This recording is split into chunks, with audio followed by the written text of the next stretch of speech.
Welcome back to the Baltimore Flockcast, the number one Ravens podcast in the world. Man, that was a get-right game. It felt great.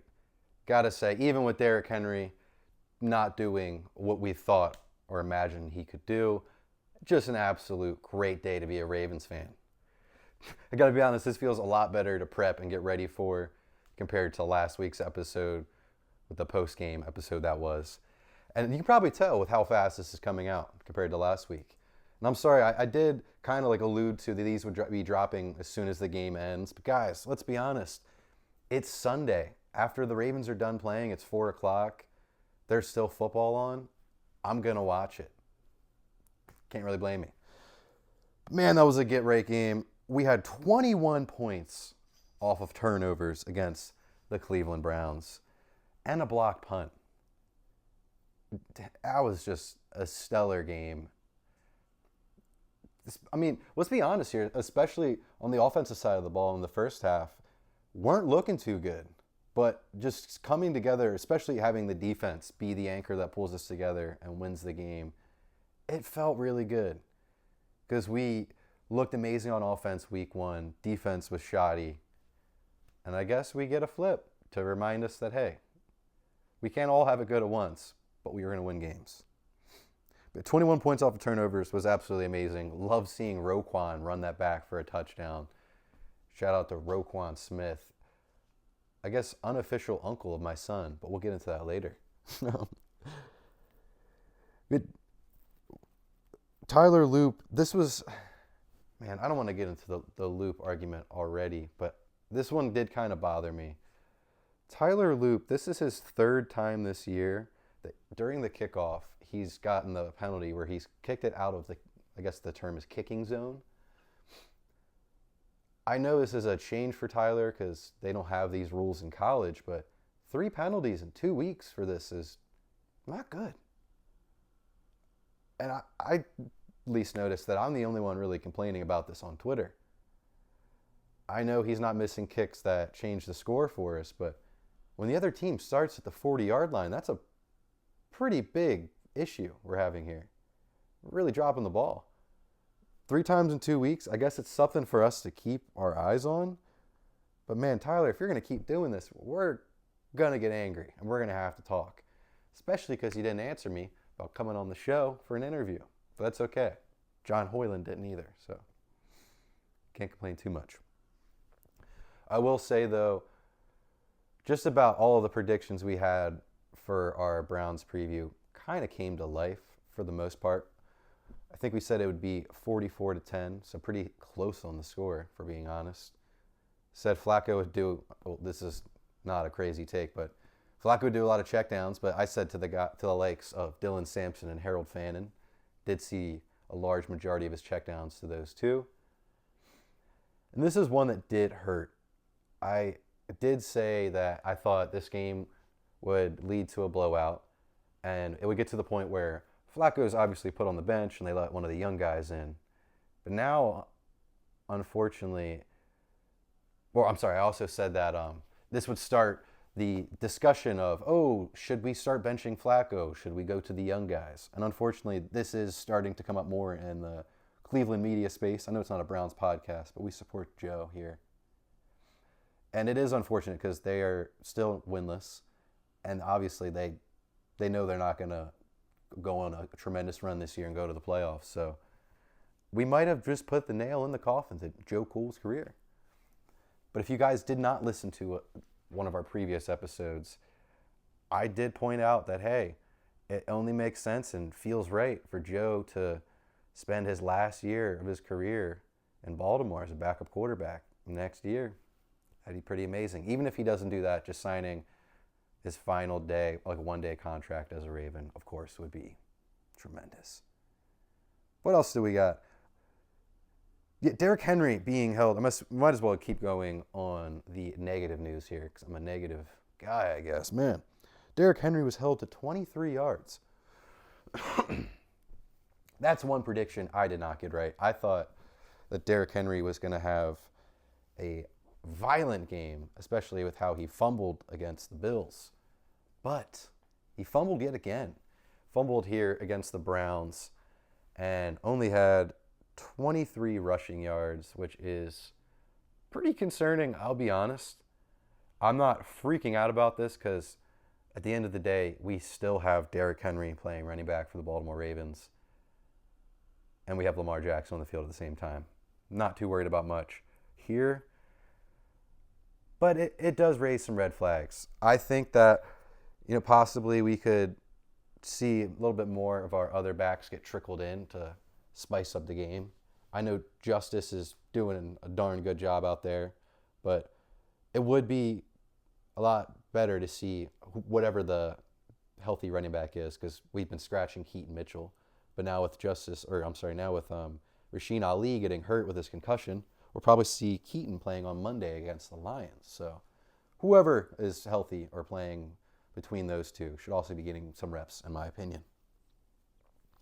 Defense absolutely killed it. I know a lot of you guys are thinking, yeah, we just played the Browns. But hey, buddy, I was going to say they're a good team. They're not a good team, but they have some weapons. They got Jerry Jeudy, Harold Fannin. We saw Judkins came back. This was his debut. He showed a lot of moments. And they still have a pretty solid defense. Myles Garrett, that's kind of it. But our defense absolutely killed it, though. Really held Joe back. I will be honest, Joe is kind of built to destroy our system because we really stop the deep stuff and we let people kind of take advantage of us with the dinks and the dunks and the checkdowns, because you can do that, but you're not going down the field on us, right? Obviously, Joe Flacco loves checkdowns, but really held him in his place, had a lot of sacks, a lot of pressure, had Joe kind of running around for his life, which made me feel a little bit bad, I will be honest, but just an all-around great game for the defense, and especially Uncle Roquan. Stellar game. Unfortunately, we did have some injuries. It was Kyle Van Noy and Marlon Humphrey. So Kyle Van Noy had a hamstring injury. I guess we will wait and see on his injury status. And then we had Marlon Humphrey with a groin injury. I know Marlon is questionable for the next game, and I'm pretty sure Van Noy will be out for our next game. I'm sorry, I'm recording here on Monday. I'm trying to get these episodes out early. It'll be a busy week here. But I'm praying that Marlon will be healthy for the game against the Lions, because God knows we need him with all those explosive receivers on that team. But Tez Walker, man, this dude has now 3 catches in his career and 3 touchdowns. It's funny because when he made the first catch of the game, I said to my fiance, I was like, man, this guy now has 2 catches, 2 touchdowns. There's no way he's going to keep up with this. Like, every catch is a touchdown kind of thing. And then, dude does it again. And I hope number 4 is a touchdown. That would be exciting. Obviously, he's not going to keep up with this pace, but that is a very exciting start. He's a great receiver. I think one of the big things that's holding him back, well, there's multiple. This team is absolutely loaded in our receiver room. Tez is not a kick returner, so that doesn't give him an edge over a lot of these other guys, like Tylan Wallace. And also, I'll be honest, Tez is not the best blocker. And I think that's something that really holds him back, especially playing for the team like the Baltimore Ravens. And I don't know about you, but if I'm coaching a team, everyone's got to be a good blocker. If you're not blocking, you're not on the field, no matter how good your hands are. Well, obviously we make exceptions, but Tez has got to prove it. If he wants to play, he's got to do some more. And I think he needs to become a better blocker. But Myles Garrett was definitely a problem for us. I forget what his name is. I think it was Ross Tucker, one of the announcers during the game. He said, obviously, Myles Garrett is a game wrecker, and he's indeed wrecking this game, or at least the drive that we were on. And stupid to say, but he was right. And it gets me a bit worried, because obviously next week, we'll talk about it in the preview next week, though, we have Aiden Hutchinson coming to town on Monday Night Football with the Lions. And of course, Myles Garrett's one of the best edge rushers in the league, but Aiden Hutchinson's not too far away skill-wise. I hope this is not going to be a thing we see back-to-back weeks, but it might be, unfortunately. I am a bit worried about that. I guess the big question for me is, can this team transition a get-right game against the Browns the way we looked into a great game at home in prime time against the Lions. Offense wasn't super exceptional, but the defense brought everything. Special teams killed it as well. Could we use this as a tool to come together in prime time? I sure hope so. You know Lamar's record against NFC teams. You know the Ravens and Lamar's record in prime time. Stats would say that we're going to be all right. But it's the Lions. They're a very good team. Hold 1 second here. I'm adding something to the next episode list. Apologize. But I don't know. I'm a bit worried about a little bit of a drop off.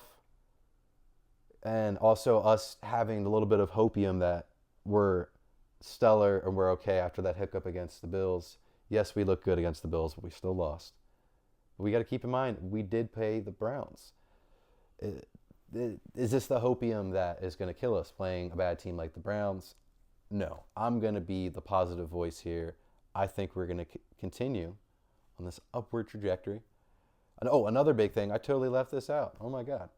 With Kyle Van Noy getting hurt in this game as well, we saw a lot more of Mike Green. As you know, we love Mike Green on this podcast. And as soon as he went in, he was making some plays. Well, if he wasn't making plays, he was really creating some havoc. Every single time the quarterback would drop back to pass, you'd see Mike Green gunning for him. I think this is Mike Green's way of showing that, hey, you're not starting me. I'm going to force myself onto this field. Sadly, the way he's coming onto the field as of right now is because of injury. But I think if Mike Green keeps playing like this, there's no chance you can take him off the field after Van Noy is back healthy. You just have a nice rotation of all the dudes. Because let's be real, Van Noy, I know you don't like being called old here, but you go by the nickname of Unc, so you know you're old. Have that rotation of pass rushers, and hey, let's also be honest, we have not been too great so far this year. I know it's been 2 games, but we really could use it. But I guess we're going to keep these game wrap-up episodes pretty short, simple, and to the point. But that was a great W against the Cleveland Browns. Please stay tuned to our next episode. Lions Hate Week or Detroit Hate Week, whatever we want to call it.